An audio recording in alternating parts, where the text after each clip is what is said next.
Hi, it's Joe Morgan with the Tech Leader Spotlight podcast, where we interview tech leaders to learn about their journey and leadership lessons learned along the way. This show is brought to you by the Tech Professional Money Operating System, where we help tech professionals who know they're doing well financially, but feel like there's a better way to optimize their finances to get what they want out of life.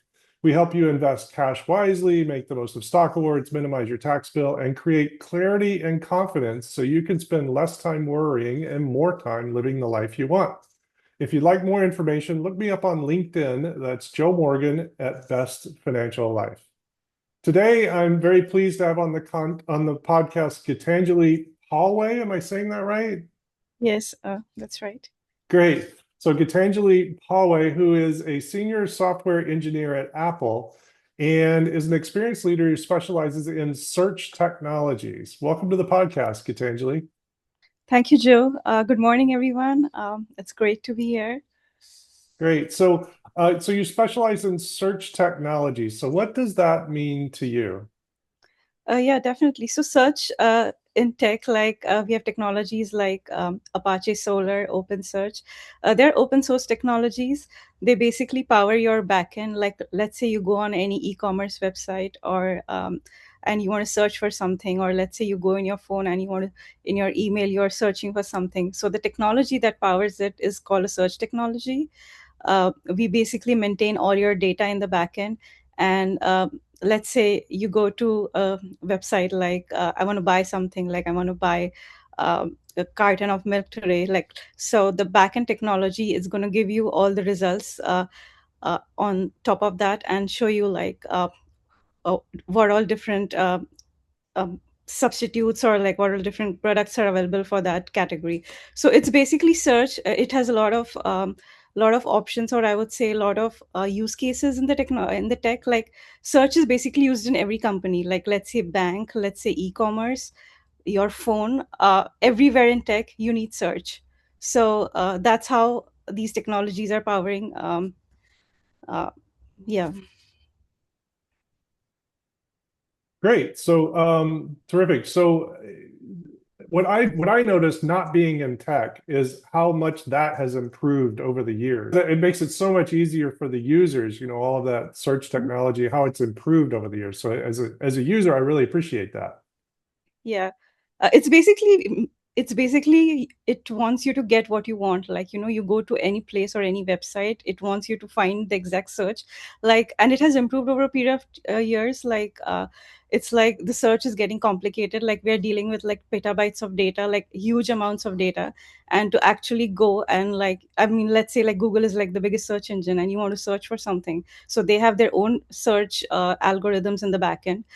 So similarly to that, like other companies use like Apache Solar, which I have worked on in the last 10 years.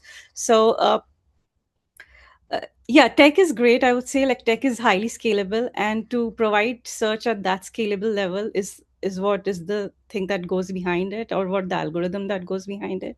So it's like finding a needle in a haystack. It's like that thing. But it's like we call ourselves successful search engineers when we say like the consumer gets what he wants. Like, when he's coming to your website, so he needs to be able to, like, the companies need to be able to log the clients. Like, let's say, like, if they are selling something, they need to make sure like it is reaching out to the client. So things like that. Yeah.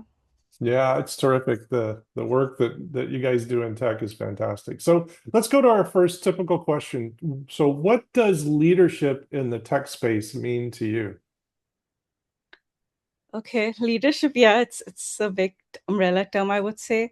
So tech, I would say, like, so first of all, tech has great potential to have a great impact on humanity. Like, in a minute you can reach like thousands and millions of people. So basically, it's like a double-edged sword, I would say. Like, leading a tech company, it is not an easy task. uh, you can either be very successful, or you can cause like big harm. I would say it has that kind of potential. So leadership, especially in today's world, I feel it is like about navigating the change.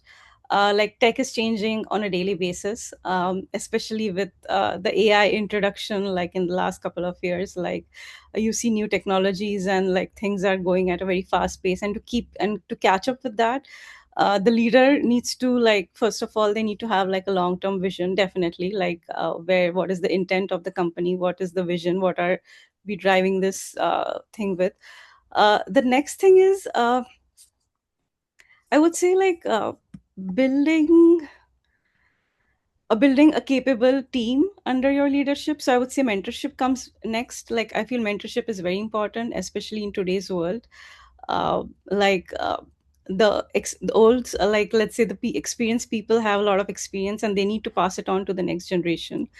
Like, I know, like, Gen Z, they are very smart. They have their own ways of working, but again, like, experience matters, and it has to be like a combination of the old and the new worlds, I feel, to navigate today's challenges. So mentorship, I feel, is very important. Another area I would say is like, what else? I mean, yeah, like having a fixed term, like short term goals and long term goals, and executing on them. I would say, like, building sustainable processes. Like, as we said, like, things are changing, but then you cannot keep changing a product every day. Like, you need to have like a plan in mind. Like, let's do, this product needs to sustain at least like next 5 years. Like, I think that should be like a plan. So planning is important. Building a sustainable product is important. Yeah, so all these things I feel like may will make like a good leader in today's world. Yeah. Yeah, that's great. I like the concept of combination of the old and the new. I think that's always been the case through the generations, but it's hard because the old in this case, we're not talking about like old people. We're talking about Yeah. like people in their 30s and 40s, right? Who have some experience. Mhm. But they've never transitioned their knowledge to younger people, may perhaps. And then the new are the younger people who've never, accepted or, been in that position. It's happened throughout history, but the Yeah. individual people involved are always new and different. So it's always feels new, right? For everybody. Yep, definitely. Yeah, that's great. I'm glad you brought that up. Now, with all this, all of these challenges that are out there, and the growth and disruption that's going on from AI and other things, we've got all these layoffs and going on and challenges in the job market. What piece of advice would you give someone to create resiliency in the market today? So layoffs, I feel, is a very relative term. I feel there is a lot of potential for AI. Like, there are so many industries, like not just software, but there's like pharmaceutical industry, there's like bio industry, medical industry, retail industry. So I feel like people need to expand their horizons. They need to go looking out. Like, software is just not limited to, like, like the FANG companies. It's like each and every, like, medical, like hospitals use tech, like pharma industries use tech. It can be used in research. So I just feel like people need to expand their horizons, go looking out for, like, it's like go in uncharted territories, or like uncharted waters. uh, I feel there is a lot of potential, and AI is actually going to help us, like, like, I feel like, especially in the medical field, there it can have a lot of like implications and use cases where we can, like, try and find like better drugs, or like, solutions for like some long standing diseases. So I think that has like a quite an important potential to bring an actual impact on humanity.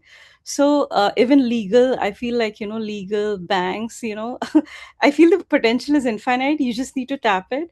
And I would say, like, build a niche, like, first of all, follow your passion. Don't do something that somebody's telling you to do it. uh, Find what you actually like to do, because I feel what your strengths are, you don't have to struggle to, really learn it. It comes easily to you. Like, what you're really good at, it will come easily to you. So try and, like, build self awareness. I feel like, I think that is one important thing.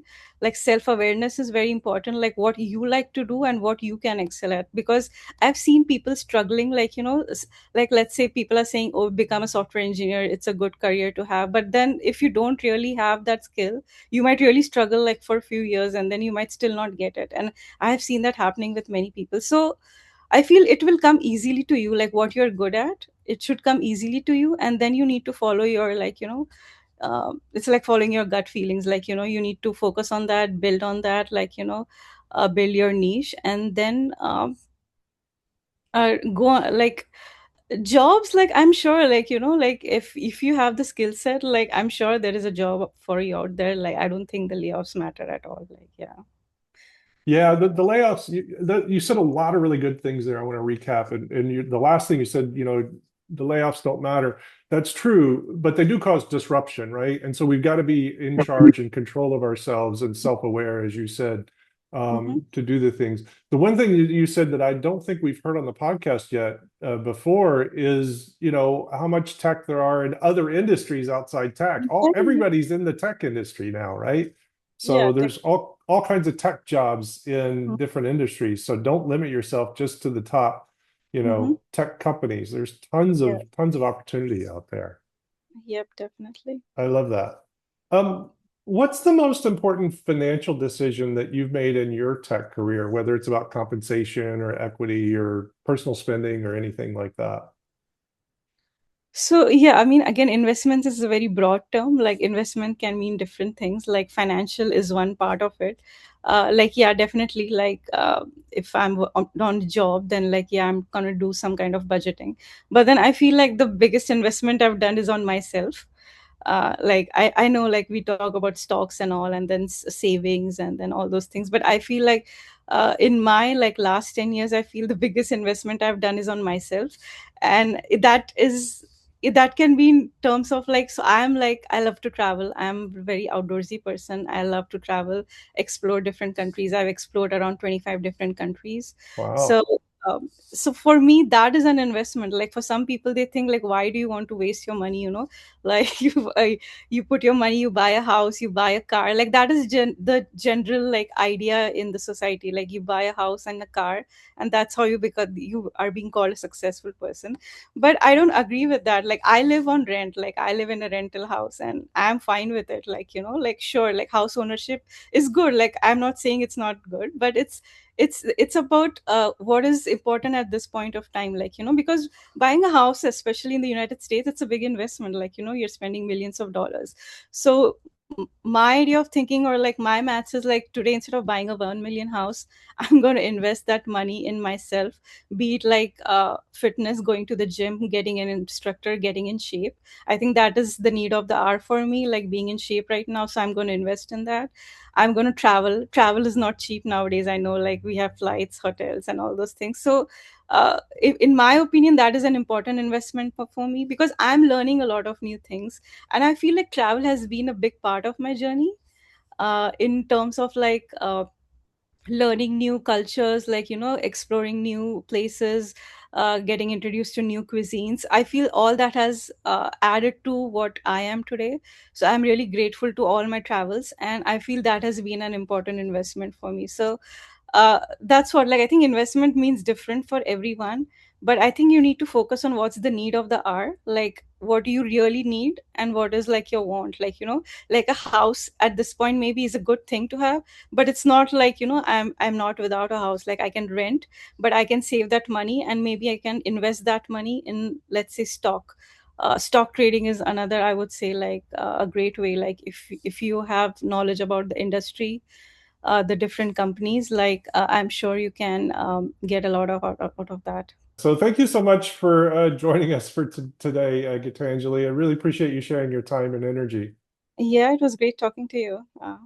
Terrific. So just as a reminder, this is sponsored by the Money Operating System, where tech leaders gain clarity and control of their finances so they can live out the rest of their life with intention. If you want to know more about this, look me up, Joe Morgan, Best Financial Life.